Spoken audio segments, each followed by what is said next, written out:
Syömishäiriöihin liittyy monia myyttejä, joita on tärkeää murtaa ymmärryksen lisäämiseksi.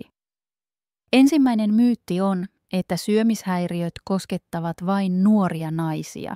Todellisuudessa kaikenikäiset ja sukupuoliset voivat kärsiä niistä. Toinen yleinen harhaluulo on, että syömishäiriöt ovat vain huomion hakuisuutta tai itse aiheutettuja. Tämä ohittaa sen tosiasian, että syömishäiriöt ovat monimutkaisia mielenterveyden häiriöitä, jotka johtuvat usein biologisten, psykologisten ja sosiaalisten tekijöiden yhdistelmästä. Kolmas myytti on, että toipuminen on pelkästään fyysistä, mutta henkinen parantuminen on yhtä tärkeää.